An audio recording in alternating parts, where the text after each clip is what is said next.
Hello, it's good to have you guys back today. Such a beautiful and amazing day. Okay.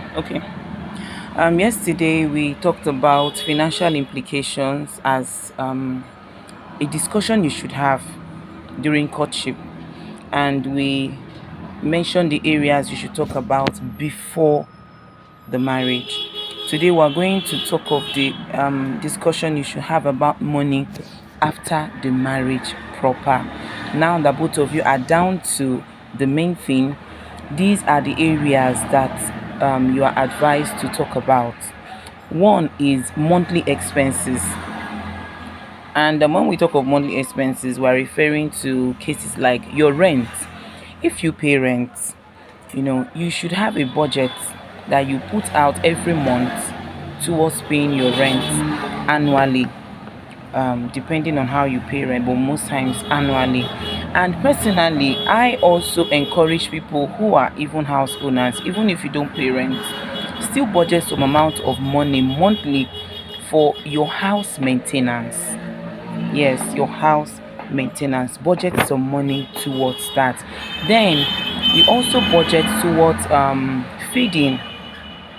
You should have a particular budget that you bring out feeding for the month. It helps a lot. I'm telling you people out of experience. I'm telling you because these are things that I wouldn't lie. There are some things we've done and we've compared and we know which is the best. When you just run your house on expenses that you don't track, let me tell you, in a month you might be spending 3 times more than you would have if you were tracking your expenses or if you had a budget. Yes, when you track your expenses, when it comes to feeding, you know how much you're bringing out for food. Let me give you an example. Like when you budget a particular amount of money for something like let me feeding, but let me be particular, like provisions. I just want to give you an example, and then before the end of the month, you notice that one of those provisions are going to get finished. Let me say, paraventure, your liquid milk is going to finish before then.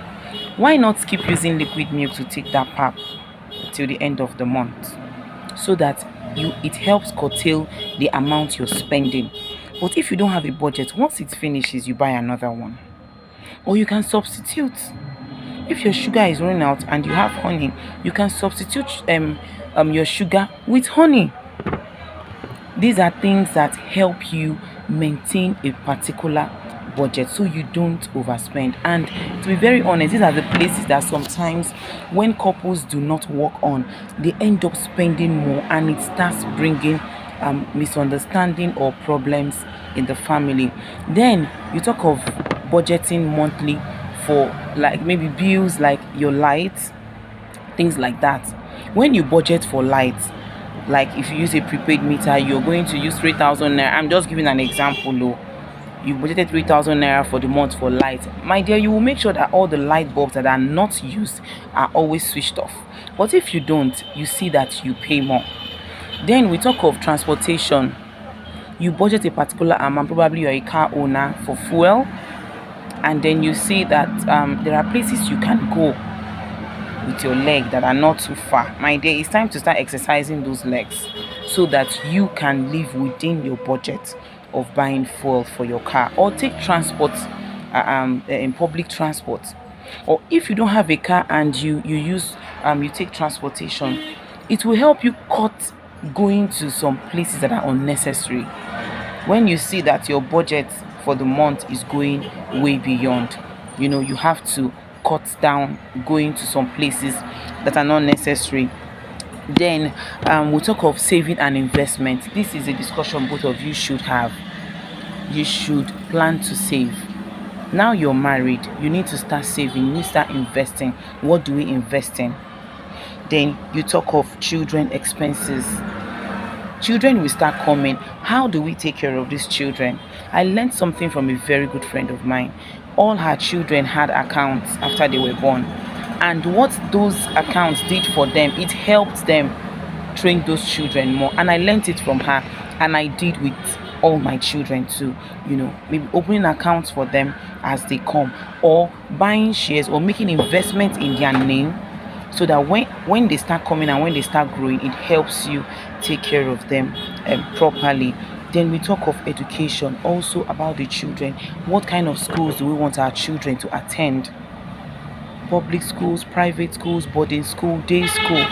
You plan, because your income will determine the kind of expenses you will be making. Please don't be carried away by what others are doing.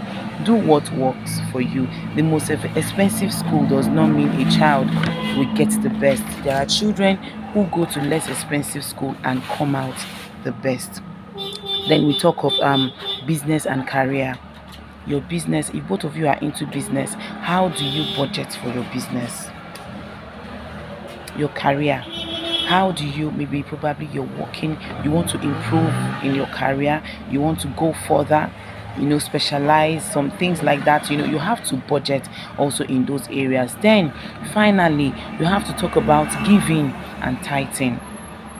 How do you want to pay your tithes? Talk about it. Is there a way you people will, how you save some money that you use to take care of people who are in need, your family members, friends, or in case of an emergency, someone needs help, there is always somewhere you can dip into to help that particular fellow. So these are the areas that you really need to talk about after the wedding. Like I've also mentioned, investment, it is very, very important. Also, having a joint account, I encourage it, because I believe that couples who are married should trust each other. So it goes a long way, it helps a lot when both of you have a joint account and you work together to make sure that you live within your means financially. Okay, we're going to stop here today. I don't want the video to be too long. Tomorrow we're going to pick up another question too, in this particular financial implications you need to discuss during courtship. We're going to talk about the dowry. We're going to talk about bride price, the implications of it, the financial constraints some of these things has caused to some people during marriage. Have a wonderful and a blessed day. I love you. Bye bye.